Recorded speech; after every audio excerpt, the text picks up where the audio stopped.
What's up everybody, Coach Mills here, and in this video we're going to be breaking down a special kind of player. The kind of player that just might be the best player in the world. No, all joking aside, this guy might be the most unlucky player in the world, and that is none other than Chipsa, and we're going to be breaking down his Echo gameplay, because Echo's really good in the meta right now, and we're going to show you step by step how this guy actually gets a lot of value, because he is a consistent top 500 player. All memes aside, he's someone that we could definitely learn from. But speaking of learning, GameLeap.com is your one-stop shop to learn and become better at Overwatch. We have in-depth advanced VOD reviews over every single character, including concept videos about positioning, game sense, and much more. Do yourself a favor and go check it out in the links down below, and I can't wait to see you there. Now, right off the bat, let's break down his Echo gameplay on Lijiang Tower, step by step, talk about the notable things he does right and wrong so we can all learn from them. So, the first thing he does starting off right off the bat is he instantly flies up and spams the choke while gathering information. The first thing you need to be doing every time you play Echo is 1, gather information about what the enemy is playing, because there's certain things that you need to keep track of, like Widowmaker, that fundamentally play or change how you play the rest of the round. And 2, you want to be spamming every choke point because you can get to a vantage point first, spam the choke, and build up free ultimate charge where enemies are likely routing to, which is exactly what Chipsa does. Now, something he does next is he sees that Pharah Mercy on the top right, and he will tuck into that right cubby for a cooldown reset. You don't need to be facing the enemy at all while your cooldowns are currently not online. You want to kind of wait and hide in like a cubby or out of LOS until you're basically back online, and then you're ready to go back in. This is a very similar thing that you would do with something like Doomfist, but it's also the same way with Echo.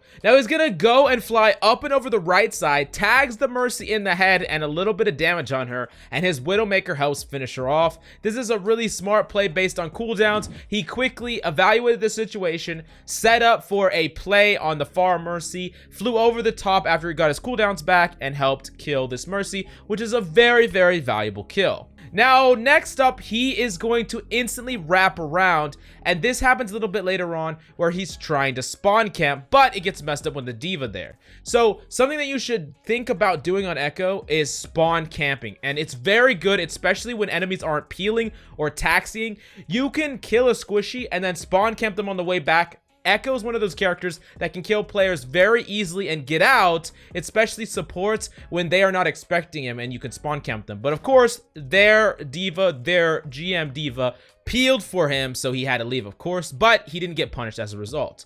Now, that being said, however, he does fish again over the side and sees a Pharah, who he fishes essentially where he tries to connect with some damage. You got to remember that not every shot, unless you're at point blank range, is going to connect on Echo, so a lot of it is fishing for damage with your primary fire, and then finishing off the target with definitive damage with your beam fire if you get some damage on them. Now, he does connect with some headshots on the Pharah, and because he does, and only because he does, he also invests his beam and gets a free Pharah kill on the table, which is a fantastic kill. This is a perfect example of what you should be doing on Echo every single time you're playing, where you go around the side, you fish for value, and if you connect with some headshots with your primary fire, you can go in for a beam kill and try to get that. But if you don't, you can always just retreat back to your team when you don't feel safe anymore. You can do this over and over again, where you're essentially fishing for opportunity to get kills. Now, something else he does is he sticks around after he kills the Pharah and guards for the res. He's high up, so the Mercy can't see him per se, and he goes in and easily punishes this Mercy as well, getting the 2x, which is really going to win this team fight for him. This is a very good thing that you need to think about, especially when killing someone that has a Mercy. The Mercy is going to be looking for that opportunity to potentially res, and as Echo, you can kind of slightly remove yourself from a situation, but keep your eye on it to where you can punish a res if she does indeed go for it. Now, the next play he did might have been a little too greedy, but there was some pretty good peel by the enemy tanks. He attempts at killing Ana, and he barely misses out because the enemy D.Va comes back, the enemy Monkey comes back, and he barely doesn't kill the Ana and gets bursted down by the D.Va. He could have instead just reset and focused tanks, but I understand why he wanted to get the kill here, because if he killed the Ana, it was 100% a one fight. That being said, however, his teammates played pretty passively here, and if you're in this situation, you should either be calling to your team, hey, I got some picks, go in, or you should be playing a little bit passive. You can back up and take a better look at the fight as Echo. You can slow things down a little bit, and then you can stay alive, because if he lives there, he can just melt the enemy tanks when they don't have as much sustain anymore. That probably would have been the safer play. Even if he had more competent teammates that were on his wavelength, they would have went in with him, but that's not always what you can expect when playing no matter what rank you are. Now for this next fight, you can't hear it, but Chipsa plans ahead of who he should copy. He says it out loud, I'm gonna take Winston. And this is a really, really important thing that you should be doing every time you play Echo. Don't just fly in and, you know, turn into whatever you see. This happens way too often on Echo. They see a Genji, they turn into it, they die instantly. They come out, they get focused, they die again. They see a Widow, they turn into that. They see whatever.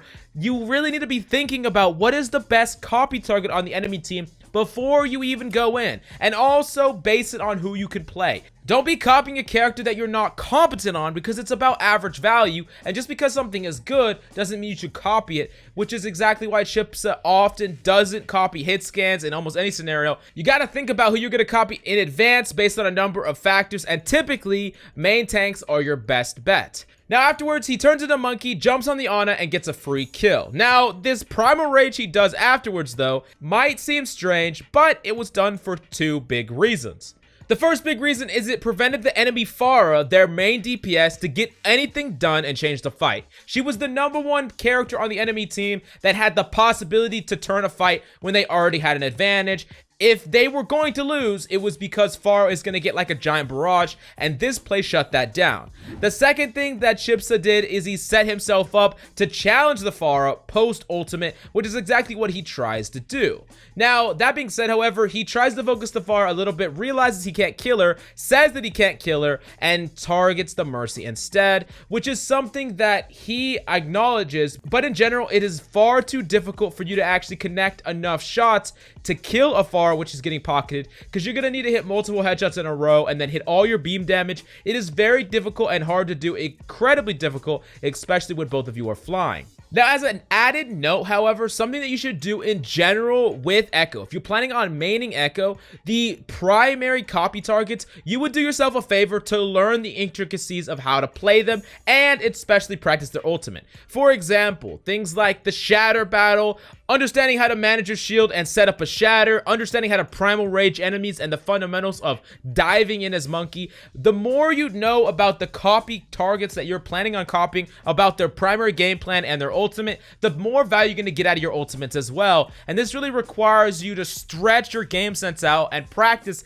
some of these characters individually. Honestly, maybe even have an alternate account where you practice some of these characters. It's going to make you more valuable when you ult, and that's all what you want, because your ultimate is the way that you really get stuff done on Echo. And if you practice just a little bit, that could mean the difference between getting like a 2 or 3k ult on Echo and getting no value at all. Now, during this next engagement, I want you to watch as he focuses the Mercy. And the moment she connects with the ground, he hits her with a fat 5-ball and kills her with no damage boost. That pick right there is literally a hard carry, because killing the Mercy here is irreplaceable. That is such an insane kill, because no res can come out. Now, next up, after he does this, all he has to do is focus the tanks and they close out the fight. He does get killed, but he does so much damage to the tanks and the Mercy is dead. So it's just a free fight one based on just that one pick and just focusing down the tanks.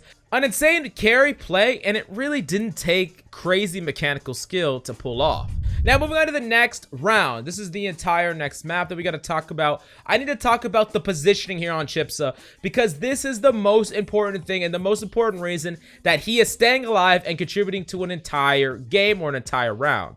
Notice how he's playing at the lip of the building, using it vertically and horizontally for cover. This is really, really important, and it's important to understand that Chipsa is always playing near cover as to not get caught out. He doesn't want to stay out in the open for very long, and if you're playing Echo, oftentimes if you're dying, you're staying way too far away from natural cover. You're flying way up in the air, but you should realistically only be a couple of feet away from any surface or natural cover unless you're going in aggressively for a kill or you're retreating back to your team, always. Now, Chipsa is going to wrap around the building, and he's going to fish for some damage on Ana, and he jiggles her sleep and finishes her off with the beam plus the damage from his orbs. McCree also misses his headshot, and he finishes off him as well, getting a really easy 2K in the backline. This is some of the possibilities that you could do on Echo, fishing around the map, looking for these opportunities, and really using natural cover to your advantage, jiggling in and out, dodging that cooldown, that sleep dart, and managing to get not 1 but 2 kills based on one mistake by the enemy McCree who just missed his headshot.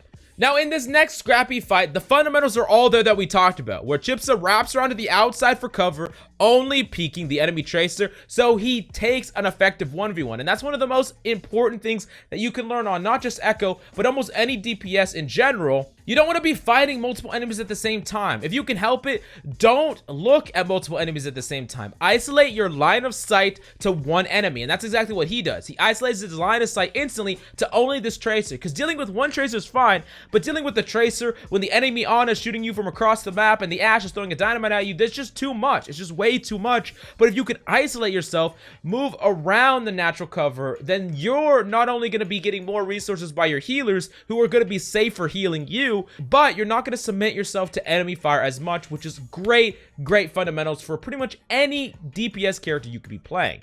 Now, moving on to the next thing, he kites to the hacked Mega, goes up and sees the enemy Widow, and you can instantly see it in his mind. Banner, she's broken. No, all joking aside, what's actually going through his mind is that he's in danger and he needs to reposition instantly, which is what he does. He instantly repositions back to point to cover, which is something that he instantly took in the information. Oh, I'm in danger. I gotta change my position accordingly. That's something you should always be doing when you're playing Echo. Now, he's gonna see an opportunity, though, when the ball comes in, and on the fly, he's gonna hack that ball and go straight to the enemy Widow, who is his #1 threat on the battlefield. Now, he's not gonna be able to kill her because she's getting pocketed by the Ana, but he will boop the Ana away, ult, and keep her isolated, and then he will kite back to point post ult.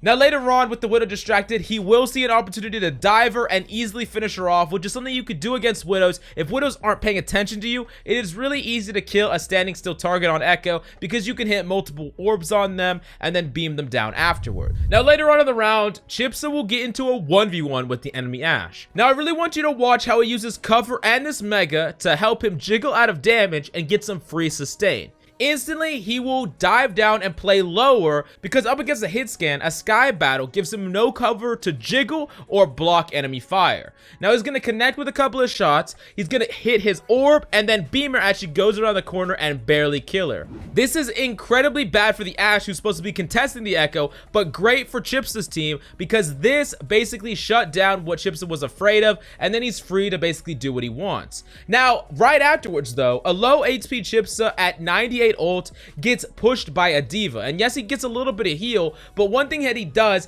is at 98% ult, he will do some damage, just enough to get his ultimate and instantly copy the diva. This is an awareness that you need to have on Echo, where you're really playing for your ultimate. You're playing for their ult charge. It's clear that Chipsa was thinking about his ultimate automatically. He was already ready to ult the second he got it, and that's what he did. He copied the diva, and his game plan was already set in stone, where he instantly turns the point, helps burst down a monkey, ults the enemy team, and creates so much space and value that his team win that team fight and ultimately this entire match. Now, Chipsa might be the most unlucky guy in the world, and he might not be the best player in the world by any stretch of the imagination, but he is a very smart player, and he is a pretty consistent one. He is consistently top 500, and his Echo play is definitely top tier. So, if you like this video, then do yourself a favor and go check out GameLeap.com, because we have way more in-depth VOD reviews over even pro players like Carpe, like Defran, plus many more.